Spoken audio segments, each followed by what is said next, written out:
ৰাম নাৰায়ণ ৰাম এনেকুৱা বহু পৃথিৱী আছে সকলোৰে যাত্ৰা এটা একে ৰেলগাড়ীটো কিন্তু যাৰ ওচৰত ধন থাকে তেওঁৰ বগীত ৰিজাৰ্ভ লিখা থাকে আৰু কিছুমান এনে থাকে যি কেৱল 5 মিনিট আগতেই আহি বহে আৰু নিৰ্ভাৱনাভাৱে ভ্ৰমণ কৰে। যদি ৰিজাৰ্ভ শব্দ আছে তেন্তে এই পৃথিৱীও ৰিজাৰ্ভ হ'ব, কিন্তু কাৰ বাবে?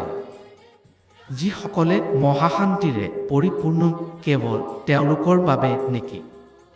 সেই ঠাইৰ বতাহৰ বিশেষত্ব এই যে যদি এই পৃথিৱীৰ কোনো তাত উপনীত হয় তেতিয়া তেওঁলোকৰ দেহ মধুমল হৈ পৰে, যেনে পানী ৰেফ্ৰিজাৰেটৰত থোৱাকৈ বৰফ হৈ যায়। শান্তিৰ প্ৰতি অনুৰ পৰা এই পৃথিৱীৰ গঠন হৈছে।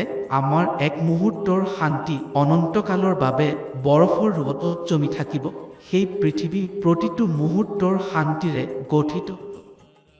এনে অপূৰ্ব পৃথিৱীৰ কল্পনাও কৰিব নোৱাৰি। সেই পৃথিৱীত অশান্তি নাই, মানুহ নাই, কিন্তু শান্তি লাভ কৰিবলৈ মহাশান্তিৰ চিদানন্দৰ ধুমুহা বহি আছে। সমৰসৰ মাদকতা পৰমানন্দৰ অনুভৱ য'ত যি আছে প্ৰতিটো বস্তুৰ এটা নিজা পৰিমাণ আছে।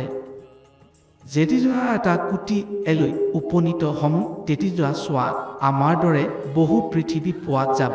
আমি এই কাৰখানাত আমাৰ শৰীৰ গঠন কৰিবলৈ আহিছোঁ। আমি শান্তিৰ সন্ধানত ঘূৰি ফুৰোঁ, কিন্তু তাক বিচাৰি নাপাওঁ। এই কাৰখানাৰ সহায়তে আমি আমাৰ শান্তি বিচাৰি উলিয়াব লাগিব। সেয়ে যদি এই বস্ত্ৰখন আৰু ধুনীয়া কৰিব লাগে তেন্তে আমাৰ ভিতৰত থকা তাত এটা সেন্স আছে। সেই সেন্সৰ এটা চেণ্টো আছে। যেনেকৈ এটা চেণ্টৰ এটা বিন্দুৱে মুহূৰ্ততে সকলোফালে সুগন্ধ বিজয় পাই দিলে যদি আমি তেনে মুহূৰ্ত সৃষ্টি কৰিব পাৰোঁ তেন্তে এই বস্ত্ৰৰ দৰে আমি তাত উপনীত হ'ম। উপনীত হোৱাৰ লগে লগে সেই জ্যোতিৰ্ময় ৰূপ জাগি উঠিব।